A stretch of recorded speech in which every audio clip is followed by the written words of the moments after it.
घटनाचक्र और लूसेंट कितना रेलेवेंट है? क्या इससे आरओ प्री निकल जाएगा या नहीं? देखो सीधी सी बात है, बिना प्रीवियस ईयर क्वेश्चन पेपर के और सिलेबस के तैयारी में उतरना मतलब आप ऐसे रास्ते पे चल रहे हैं जिसका कोई अंत नहीं है। सिलेबस में क्या क्या पढ़ें और प्रीवियस ईयर पेपर से पता चलेगा क्या पढ़ना है क्या छोड़ना है। क्वेश्चन पूछने का पैटर्न को समझें, उसके अकॉर्डिंग तैयारी करें। पेपर की डिमांड को देखते हुए कि क्या सही है क्या गलत है, उसके अकॉर्डिंग आप खुद ही सोचें कि क्या हमारी पढ़ाई उसके अकॉर्डिंग हो रही है या नहीं। किसी से पूछने की और किसी को कुछ समझाने बताने की ज़रूरत नहीं पड़ेगी आप सबको। आप खुद को खुद ही पता चल जाएगी कि एग्ज़ाम की डिमांड क्या है, उससे ज़्यादा कुछ नहीं। पेपर को उठाइए और देखें जो लोग सिलेक्ट हुए हैं या जो हो रहे हैं उनसे हमें बस एक आइडिया लेना है, देखना है कि क्या हम जिस एरिया में जिस पॉइंट को हम कवर कर रहे हैं क्या वो सही रास्ता है, वो एग्जैक्ट हमें आरओ प्रीलिम्स निकालने में मदद करेगा या नहीं। Hello everyone, good morning, this is me Iman. You are watching Padhai Likhai blogs. I hope you are all very good. आप सबकी एआरओ और एआरओ की परीक्षा होने वाली है जो इसकी प्रिपरेशन बहुत अच्छे से चल रही होगी। तो आज मेरा डे है 3rd और आज का जो टॉपिक है मेरा वो रहेगा इन्वायरमेंट एंड इकोलॉजी का। इसके जो क्वेश्चन बनते हैं वो ज़्यादातर एक लिमिटेड क्षेत्र से आते हैं स्टैटिक के, तो बहुत अच्छा बन जाता है। क्वेश्चन भी काफ़ी अच्छे खासे आते हैं इसमें। इन्वायरमेंट में बहुत सारी ऑर्गेनाइजेशन है जैसे कि जो आपको रिपोर्ट निकालती हैं। कुछ ऑर्गेनाइजेशन होती हैं करंट में भी रहती हैं, कॉप्स की जो मीटिंग होती हैं क्लाइमेट की, ये जैसे अभी कुछ दिन पहले निकली थी क्लाइमेट चेंज की COP यानी कि कॉन्फ्रेंस ऑफ पार्टीज 29 की, इसकी जो मीटिंग हुई थी वो अजरबैजान बाकू में हुई थी। और COP 16 यानी कि जैव विविधता वाली जो मीटिंग हुई थी वो कोलंबिया के कैली शहर में हुई थी। तो इन सब जगहों को आपको जो करंट में रहते हैं इन सब लोकेशन को ध्यान में रखना है। अब बात करते हैं कि लूसेंट और क्या बोलते हैं उसको, घटना चक्र कितना मतलब रेलेवेंट रहेगा हमें पढ़ने के लिए। ये क्या ये इससे पढ़ने से हमारा एग्जाम निकल जाएगा? देखो यार, जाहिर सी बात है 4 या 5 क्वेश्चन अगर मान लो एग्जाम में टफ आते हैं तो वो सबके लिए आएंगे। कट ऑफ को क्लियर करने के लिए आपको बस इतना देखना है कि जो दूसरे लोग पढ़ रहे हैं, जो पढ़ते जा रहे हैं, जो इजी पेपर आ रहा है वो आपसे गलत ना हो, नहीं तो आप रेस से बाहर हो जाओ। क्योंकि जो क्वेश्चन सबको आता है अगर आप वो गलत कर दे रहे हो यानी कि आप बहुत पीछे छूट जाओगे।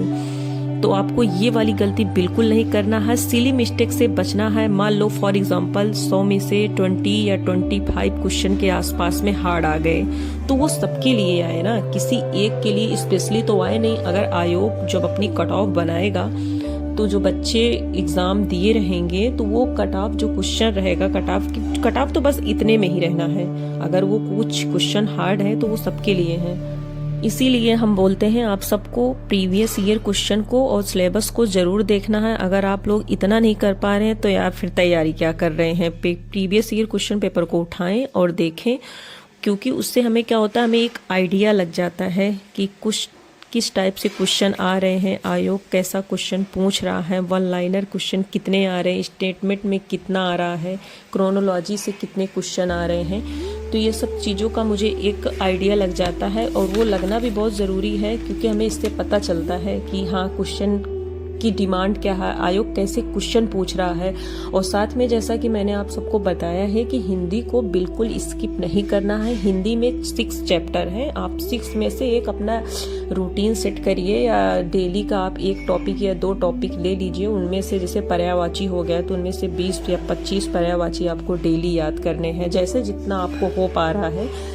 तो वो ज़्यादा नहीं है कुछ, और उसमें से बस 1-1, 2-2 टॉपिक लेना है और याद करना है डेली। बस उसको डेली अपना बना के रखें और डेली उसको करते जाना, उसको छोड़ना नहीं है। क्योंकि ये जो हमारा हिंदी है ये हमें हमारे प्रीलिम्स में पार लगाने में बहुत मदद करेगी। और हिंदी कुछ बहुत हार्ड नहीं है। हिंदी में अगर कोई अच्छा स्कोर करेगा तो जाहिर सी बात है वो सबको आ रहा होगा, कोई हिंदी में खराब नहीं होता। हिंदी में हर स्टूडेंट एवरेज अकॉर्डिंग आप तैयारी करो और अच्छा एग्जाम की डिमांड को देखते हुए आप खुद ही समझो, आप खुद ही सोचो। आप एक एस्पायरेंट हो, आप इतने दिन तैयारी कर रहे हो कि एग्जाम की डिमांड क्या है, अभी किस टाइप से क्वेश्चन पूछे जा रहे हैं, पैटर्न क्या है, क्या चेंज हो गया, क्या लूसेंट और सिर्फ घटना चक्र से एग्जाम निकल जाएगा, नहीं। ये नहीं कह रहे हैं कि हाँ वो पूरी तरह से खराब है, उससे क्वेश्चन नहीं आएंगे, नहीं। पढ़े, अच्छी बात है कि अच्छी है, उसमें कुछ बुरा नहीं है, बट सिर्फ उसी के सहारे रहना और कुछ ना पढ़ना ये गलत है। उस तब तो फिर कुछ नहीं होगा।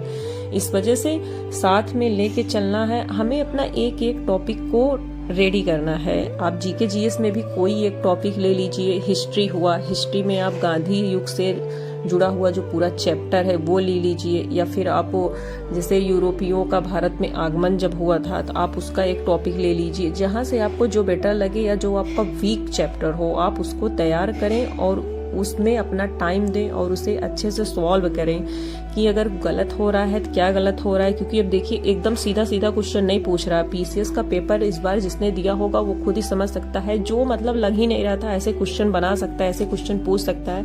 उन्होंने ऐसा ऐसा क्वेश्चन डिजाइन किया था इस बार। अब कोई अंदाजा नहीं लगा जा सकता कि किस एरिया से क्वेश्चन ज्यादा पूछे जा सकते हैं, ये कौन सा इम्पोर्टेंट है कौन सा इम्पोर्टेंट नहीं है। अब तो ऐसे ऐसे क्वेश्चन पूछ रहा है कि आप सब तो देख ही सकते हैं। बताओ, अभी जैसे बीपीएससी का पेपर हुआ था उसमें पूछा था कि मलिक काफूर को किसने खरीदा था, तो मलिक काफूर को उसमें जो अलाउद्दीन खिलजी है और नुसरत, उसको उसमें दोनों ऑप्शन थे। तो खरीदा तो नुसरत शाह ने था लेकिन अलाउद्दीन खिलजी भी था क्योंकि वो उसी के यहाँ काम करता था, उसी के वंश में था। तो इस वजह से क्वेश्चन में मतलब जो ऑप्शन थे उसमें ये एलिमिनेट करने में मुश्किल हो रही थी कि कौन सा ज्यादा सही होगा, बेटर ऑप्शन होगा। तो ऐसे ऐसे क्वेश्चन आ रहे हैं। बस आप सब लोग अच्छे से तैयारी करें, प्रिपरेशन करते रहें हर जगह से।